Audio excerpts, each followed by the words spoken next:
What's going on, guys? Welcome back to RC Every Day. They're finally here. It's been about a year and a half, I think, since we all got the first teaser of the Redcat bed dancer. And man, it's been a it's been a long wait. I pre-ordered it when they first announced it. Waited quite a while. I think it'd been about a year, and I canceled it. And then they said it came with the body and extra tires and wheels. And I was like, all right. So I did it again. Just got delivered. We're gonna take a look at this thing today. I've already opened the body up. They're a little on the smaller side. I was hoping, I don't know why, I think every brand should base everything off of like the Toyota body. And I was thinking in my head, all right, extra body, I'm gonna put this on a crawler. I've always wanted one of these Nissans. And all the way back in 2008 or so, somebody in the forums had a handmade body. Anyway, I wanted one of these so bad forever. And it's way too small for the TF2. So I don't know what we're going to do with that extra body, but we're going to take a look at it first before we pull the truck out. So far, I've seen a bunch of people getting these. It looks pretty impressive, like the engineering side of how they made this all actually work. And it's going to be neat to see.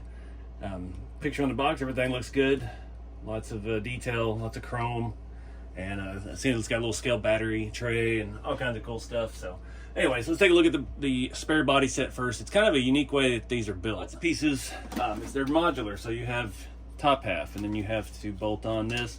That probably come in handy for guys trying to do some crazy paint jobs. Give you separate pieces, make it easier to lay down graphics on and stuff like that. It's a really good looking body. Maybe a little short. Oh, I don't know. Got the bed. The bed kind of stays together. Again, it's got separate pieces and a very shallow bed because it has to hide all that mechanism on the bottom. But we got lots of parts. Got tailgate, Nissan on it. Got the bed cover, bed cap. It's pretty cool. I don't want to get all this stuff dirty. I already got the bed sides dirty. Trying to mock it up. Trying to put it on a TF2 chassis. Some kind of QR code. But yeah, lots of little parts. We got lots of screws. A lot of stuff. Has a very shallow interior. There's a little hood. Wipers. Got a little, it does have some semblance of an engine bay. Got a valve cover. And, what's that, door handles? This bed keeps falling apart. Anyways, let's get to the meat and potatoes of this.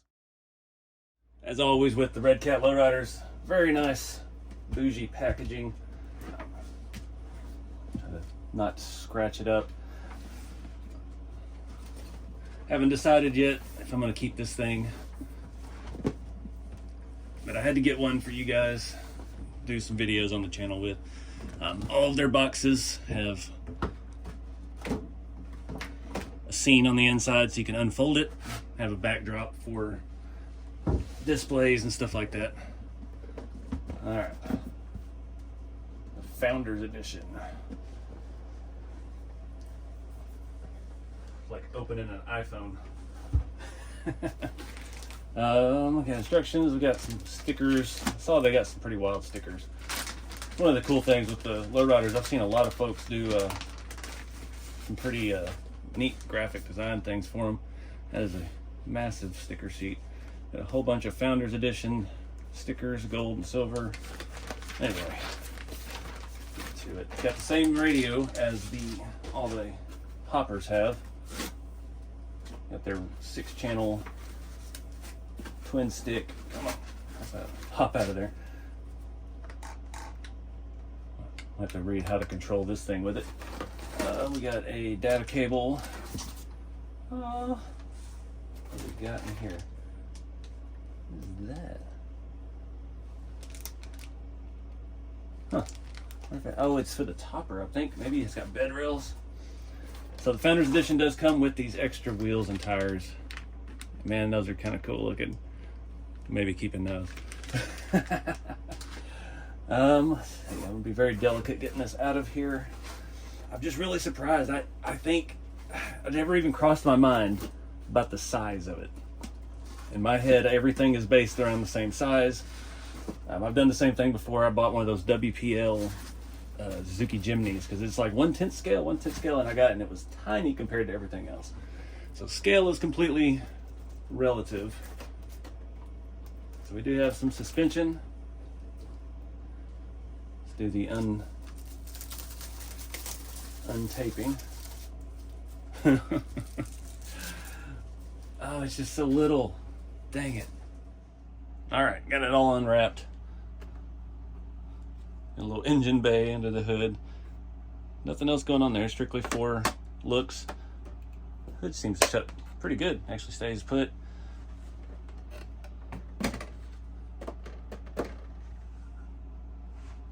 It's got all kinds of chrome underneath. The front cab does appear just to snap into place. Let's see if we can pop that off.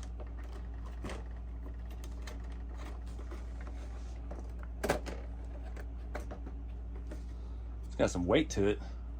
You can see it's got a very, very shallow interior. It's got little snaps right there, so you stick your finger in there. That's pretty easy.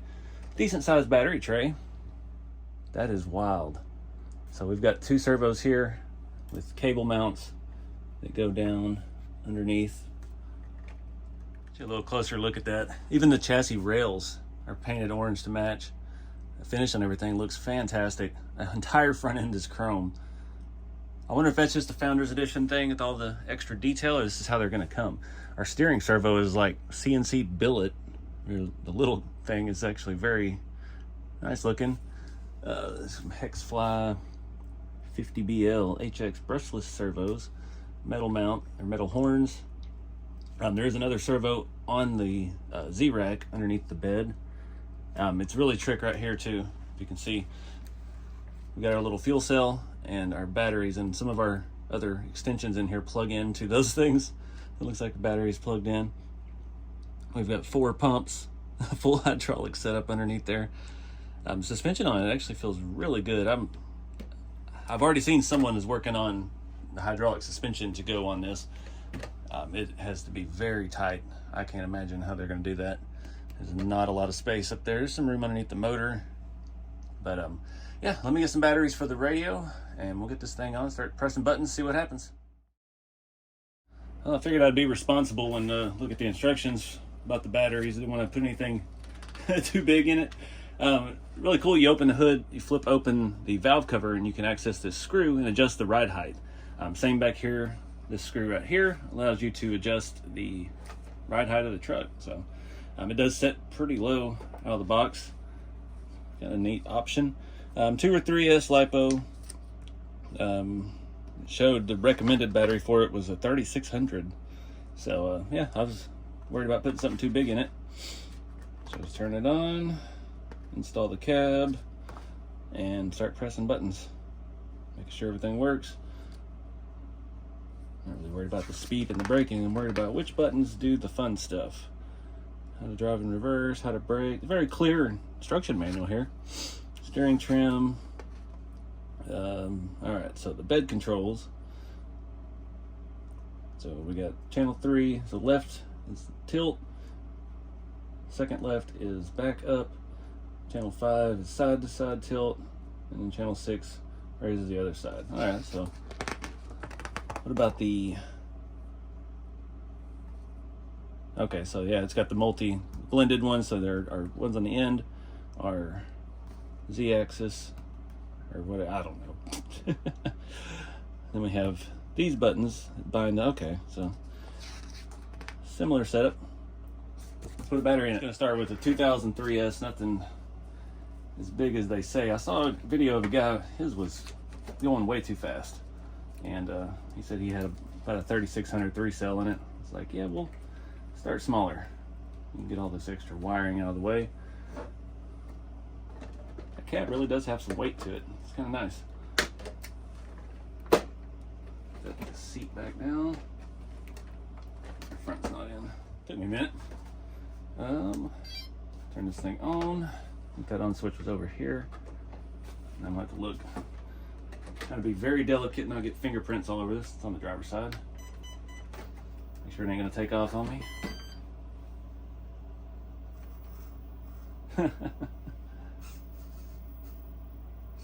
Oh, that's okay. Nice. So it's very responsive.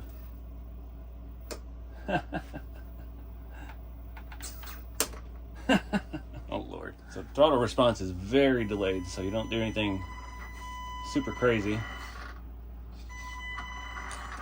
Still go faster than it probably needs to.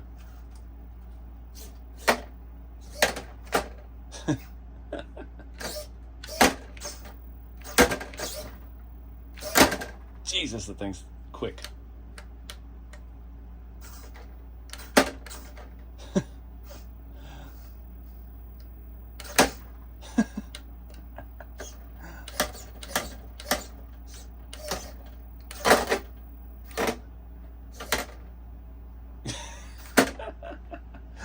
I'm surprised that the thing I was worried about was that how are they going to get it to land straight every time, but it's actually working pretty good. If it just spun around.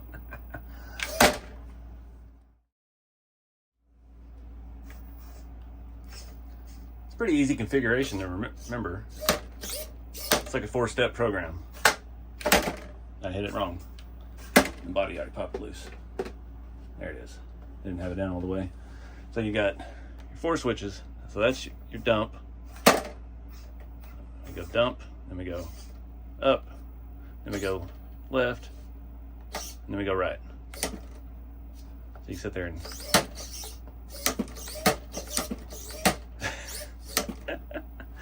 the little servos up here look pretty nice too. It looks like all aluminum. If I can get a better look at it. All that stuff is chrome. All that is plastic. Nothing super wild there, just lots of screws.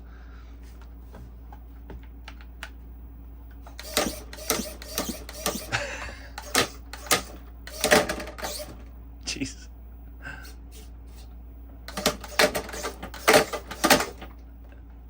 A little bit closer look of all this stuff going on under here. It's pretty impressive. I see why it took so long for them to get it out, because that is a lot of engineering that had to go into this.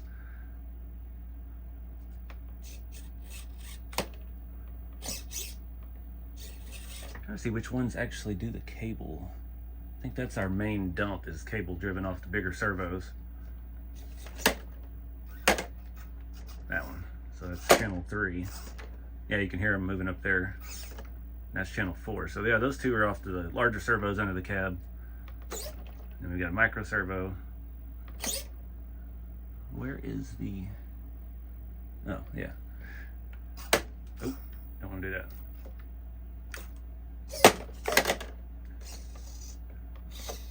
We can go slow, but it's not...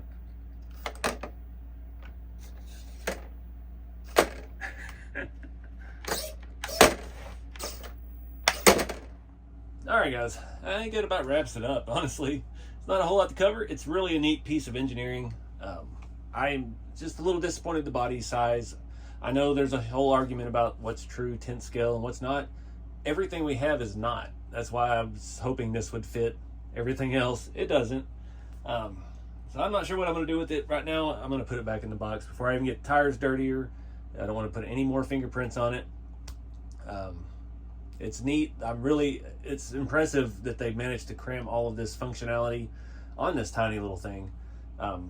The servos and the cables, it's really, whoever engineered this with Redcat, I'm sure it was more than one person, it had to be. It's a very impressive feat. Yeah, I was totally going after this on the fact that I was thinking in my head this was the same size as the Toyota Hilux bodies, and I could put this on a crawler, and you know, I just wanted an extra body. But it is what it is. Rolled the dice and I lost. So I'll show you how to pull the cab off again. Got these little fingered holes right here. Just kind of lift it out and it pops right off. Super neat design. Oh, come on. I'm really glad to see that Redcat has switched to XC60s and done away with their, I don't even know what you call those other connectors they used to have. Their proprietary thing, blue ones.